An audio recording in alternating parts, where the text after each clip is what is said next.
Ayun, breaking news po mga kababayan. Ito po, post ng ang balita ngayon na ito nga pong si Ralph Recto ay sinampahan ng kasong plunder. So ano kaya yung dahilan mga bayan? Bakit itong si Ralph Recto, yung mister po ni Vilma Santos mga kababayan, ay sinampahan ng kasong plunder? Ano kaya yung mga posibleng dahilan? At talagang natutupad lang siguro yung sinabi nitong ating pong Pangulong si Marcos na merong mga magpapasko doon po sa kulungan. Kagaya po ng ibinalita natin nung nakaraan na yun nga pong si Franz Castro ay pinatawan po o hinatulan ng 4 hanggang 6 na taong pagkakakulong dahil nga po sa paggamit niya sa mga minor de edad. So kinasuhan po siya ng child abuse itong si Franz Castro. So ngayon po ay babasahin ko po sa inyo itong nilalaman ng ang balita ngayon. Ito pong post ng ang balita ngayon patungkol nga po dito sa pagsampa ng kasong plunder dito po kay dating Finance Secretary. Siya pala yung dating Secretary of Finance, itong si Ralph Recto. So ito po yung nilalaman mga bayan. Breaking news, Ralph Recto sinampahan ng kasong plunder. Aray ko, napakabigat mga bayan ng kasong ito. Ito po, naharap sa plunder cases sa Office of the Ombudsman sina Ralph Recto, dating Finance Secretary at kasalukuyang Executive Secretary at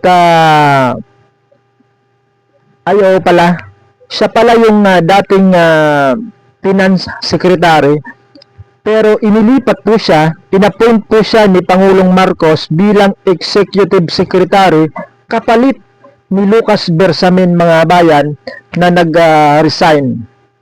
Yun pala. Pati itong si Emmanuel Ledesma, dating Pangulo ng PhilHealth ay kasamang kinasuhan din po mga bayan ng kasong plunder. Siya pala yung presidente ng PhilHealth. Ang reklamo ay inihain ng Save the Philippines Coalition kaugnay ng umano'y illegal. Pansinin niyo po mga bayan kung ano po yung dahilan ididiin ko po. Ang reklamo ay inihain ng Save the Philippines Coalition kaugnay ng umano'y illegal at unconstitutional na paglipat ng 60 billion na pondo ng PhilHealth patungo sa National Treasurer. So talagang mali po talaga yung kanilang ginawa mga bayan. Kasi yung pondo na dapat ay sa PhilHealth ay pinakialaman po nila. Inilipat po nila doon po sa National Treasury na yun po ay kabawal-bawalan. Yan po ay labag po sa saligang batas. Yan po ay unconstitutional. Lalong-lalo na kung walang sapat na na legal na basihan para ilipat mo yung pondo ng isang departamento patungo sa kabilang departamento. So napakabigat po talaga na kaso kapag pinakialaman mo, inilipat mo yung pondo na dapat dun sa isa ay inilipat mo doon sa pondo na o doon sa departamento na hindi naman talaga inilaan yung pondo doon. So ituloy po natin yung pagbasa mga bayan. Ayon sa complainants, nagkaroon umano ng sabwatan, nagkaroon umano ng sabwatan ang mga akusado upang ilipat ang pondo ng State Health Insurer, isang hakbang na ayon sa kanila ay labag sa konstitusyon. Sabi ko na nga ba, di ba? Labag sa konstitusyon at nagdulot ng pinsala sa pondo na nakalaan sana sa serbisyong pangkalusugan ng mga Pilipino. So dapat sa PhilHealth yun, pondo ng PhilHealth yun mga bayan. Iginiit ng grupo na ang 60 billion ay pondo ng mga miyembro ng PhilHealth at hindi dapat basta mailipat o magamit sa ibang layunin nang walang malinaw na legal na basihan. Oh, yan tuloy, nakarma kayo sa inyong mga pinaggagawa. Oh, eto na, natutupad na yung sinabi ni Pangulong Marcos na mayroong mga magpapasko sa kulungan. Eto na po, siguro ay sasamahan niya si Franz Castro, mga bayan. So ano kaya yung masasabi dito ng kanyang asawa na si Ate B, si Vilma Santos ng Batangas, mga kabayan? Ano kaya yung masasabi? So magbasa tayo ng comment dito sa post ng Ang Balita Ngayon. Ito po yung comment po nila. Ayan, unahin po natin itong si Badit D. Silva. Ano na, Miss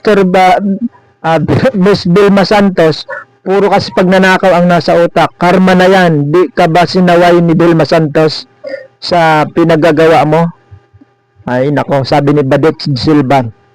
Ito, sabi ni James Clason Espirito, pati dapat si Claire Castro, nako, pati si Claire Castro gustong pakasuhan itong si James Tuason Espirito.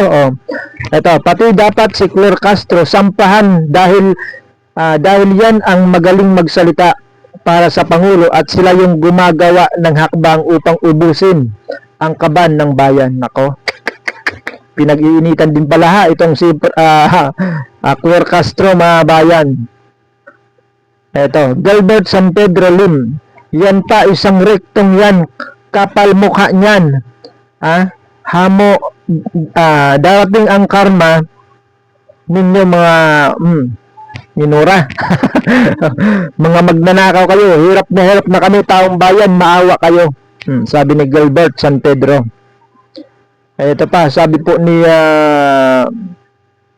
Helen Digamon, maganda nangyayari ngayon, patapos na taon. Mayroong nang naded, may nakulong, may nakasuhan, sunod-sunod na kamalasan ng mga kurap. Ito siguro yung sinasabi ni General Macalas na merese gaba. Eto, Remedios Agapito, salamat, maraming salamat po, abuso na ang mga tauhan ng government. Walang kwenta kayo. Hindi nyo na iniisip ang kinabukasan at kapakanan ng sambayan ng Pilipino. Pag-ama, bathala ang kumilos at maningil sa inyo, karma is coming sa inyong lahat, sabi ni Remedios Agapito. Eto pa, Tilma Flores, ubos talaga kayo, akala nyo kayo na mga marami pang mawala sa inyo dahil di natutulog ang nasa itaas. Anong ginagawa nyo sa mga Duterte? Hindi ko maintindihan itong comment mo, madam. Ito na lang po, comment po ni Maria Lourdes Aquino. Mabuti nga para matuto din yung rektong yan na akala mo hindi siniswelduhan ng mga mamamayan at sabihin pang huwag utusan. Hoy rekto, utusan ka ng mga tao na siyang amo mo. How stupid. It's good to hear bitay mas maganda. Ay nako. Bitay daw. Nako. Maganda nangyayari ngayon. Ay, nabasa ko na yan kanina. So ayan po talaga hong nakakarma na yung mga gumagawa ng anomalya dito po sa budget, sa pondo ng ating pong gobyerno, mga bayan. So abangan na lang po natin kung talagang makukulong itong si Ralph Recto, kung talagang magpapasko ito doon po sa kulungan, mga bayan. So ayan, yan muna yung ating balita at maraming salamat po sa inyong panonood.